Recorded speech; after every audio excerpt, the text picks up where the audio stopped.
Здравствуйте, уважаемые друзья! Утро, за бортом на минус 3 градуса. И давненько у нас не было видео-включения с утренним монреальским радио на французском языке. 24 décembre à 21h et minuit.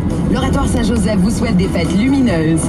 Les actualités Cogeco Nouvelles.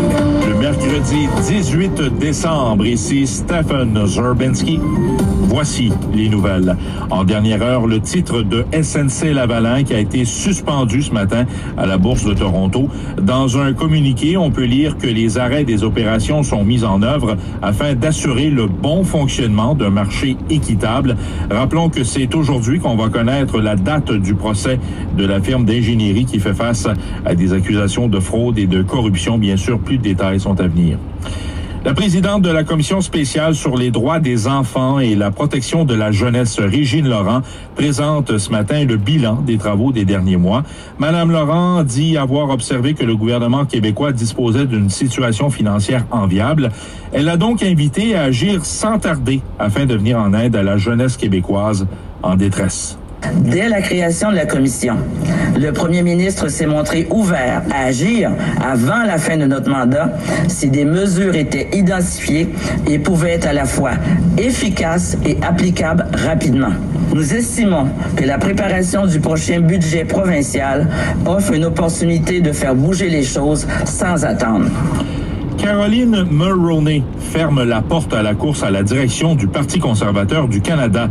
La ministre des Affaires francophones et ministre des Transports du Parti progressiste conservateur de l'Ontario était l'invitée de Paul Arcan ce matin. Le compte-rendu de Mylène Deschamps. La fille de l'ancien premier ministre du Canada, Brian Mulroney, est considérée par plusieurs personnes comme une candidate intéressante à la succession d'Andrew Scheer. Toutefois, si certains la considèrent, Mme Mulroney a fait taire la rumeur voulant que son père ait insisté pour qu'elle fasse le pas. Non, bien sûr, je lui en ai parlé de ma décision. Il est complètement d'accord avec moi. Questionnée à savoir si elle comptait appuyer un candidat à la chefferie, elle a répondu ceci. Peter MacKay, c'est un grand ami de notre famille. Son père représentait la circonscription de Central Nova en 1983 quand mon père a été élu comme chef du Parti conservateur. Et il a cédé sa place. Enfin, Mme Mulroney estime qu'il est important pour le nouveau chef de maîtriser le français. Je pense que la maîtrise du français, c'est important. Une compréhension des enjeux francophones pour le Québec, mais aussi pour les francophones à l'extérieur du Québec, c'est important. Mylène Deschamps, Cogeco Nouvelles. Toute une histoire en Mauricie alors que l'explosion de la vapoteuse d'un adolescent de 13 ans serait un simple accident selon le frère de la victime. Logan Franqueur a vu son appareil lui sauter en plein visage un lundi soir, lui causant de graves blessures. Son frère s'est confié à Cogeco Nouvelles. Dans la journée de lundi, donc, Logan Franqueur aurait échangé sa vapoteuse avec un autre élève de l'école secondaire des Chutes. L'incident s'est produit dans le logement de sa mère lundi en soirée. La femme a été légèrement blessé. Son frère, Gabriel, qui est lui-même vapoteur, croit que Logan aurait été négligent avec sa vapoteuse. Faut vraiment que tu l'entretiennes et que tu nettoies, sinon, justement, le court-circuit, ça arrive assez souvent, on s'entend. Si tu mets de l'eau sur un court-circuit, ça l'amplifie normalement. S'il y avait du liquide de vapoteuse sur l'élément, il y a des chances que ça c'est la cause.